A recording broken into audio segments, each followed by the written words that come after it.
গুৱাহাটী দূৰদৰ্শন কেন্দ্ৰত মুখ্যমন্ত্ৰী ডক্টৰ হিমন্ত বিশ্ব শৰ্মা আৰু প্ৰথমবাৰলৈ তেওঁ এই দূৰদৰ্শন কেন্দ্ৰত আহি উপস্থিত হৈছে। আমি দেখুৱাইছোঁ ইয়াৰ যিসকল বিষয়া কৰ্মচাৰী আছে তেওঁলোকে তেওঁৰ সৈতে সেলফি উঠা দেখিবলৈ পোৱা গৈছে। প্ৰথমবাৰলৈ আহিছে দূৰদৰ্শন কেন্দ্ৰলৈ, স্বাগতম জনাইছোঁ। কেনেকুৱা লাগিছে স্যাৰ? দূৰদৰ্শন কেন্দ্ৰত আগতেও আহিছোঁ, মুখ্যমন্ত্ৰী হিচাপে প্ৰথম আহিছোঁ।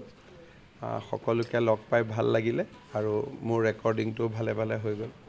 স্যাৰ, আৰু এটা প্ৰশ্ন জানিবলৈ বিচাৰিছোঁ, কেইটামান প্ৰশ্ন আপোনাৰ পৰা জানিবলৈ বিচাৰিছোঁ। তৃতীয় পৰ্যায়ৰ যি ভোটগ্ৰহণ ভাৰতৰ ভিতৰতে অসমত সৰ্বাধিক ভোটদান সাব্যস্ত হৈছে, গতিকে কি ক'ব, কিহৰ কাৰণে কি সূচাইছে? চাওক, দুটা কথা। প্ৰথম অভিলেখ সংখ্যক ভোটদান, দ্বিতীয় শান্তিপূৰ্ণ নিৰ্বাচন। হিংসাৰ পটভূমি বা পৃষ্ঠভূমি থকা অসমত সৰু গণ্ডগোল এটা নোহোৱাকৈও তিনিটা পৰ্যায়ৰ নিৰ্বাচন সমাপ্ত হোৱাটো মই ভাবোঁ যে আমাৰ অসমৰ শান্তিপূৰ্ণ জনগণৰ ই এক বিজয়।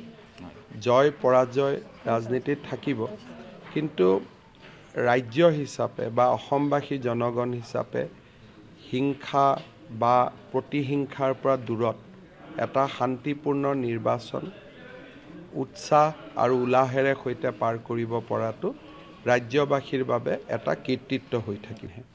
सर, थर्ड फेज के इलेक्शन के बाद आपको कैसा एक्सपेक्टेशन कैसा है? देखिए, अभी ईवीएम में बंद हो चुका है, मोदी जी को प्रधानमंत्री बनना ही है।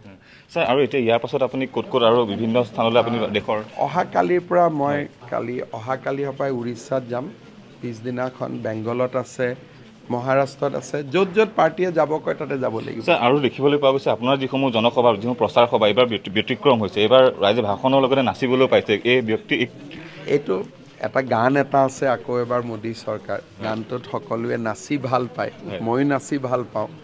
আৰু ইলেকশ্যনটো এটা ফেষ্টিভেল টাইপ হৈ যায়, খুব তেতিয়া মানুহৰ মাইণ্ডবিলাকো ভাল হয়, ইজনে সিজনে গালি গালাজ কৰাতকৈ এটা ফেষ্টিভেল ধৰণৰ ইলেকশ্যনটো হৈ যায়, চেলিব্ৰেশ্যন হয়।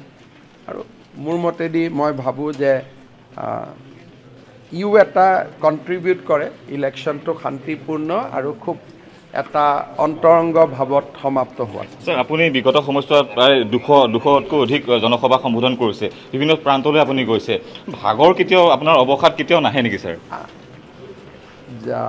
কিছুমান পজিশ্যনত থাকিলে ভাগৰ লাগিব নোৱাৰে, ভাগৰ লাগিলেও আপুনি ভাগৰক পৰাজিত কৰিব লাগিব। হয় স্যাৰ, শেষত সুধিবলৈ বিচাৰিছোঁ, যিহেতু ইতিমধ্যে বিজেপিৰ ফালৰ পৰা কৈছে 400 আপ কি বাৰ 400 পাৰ, এয়া সম্ভৱ হ'বলৈ গৈ আছে?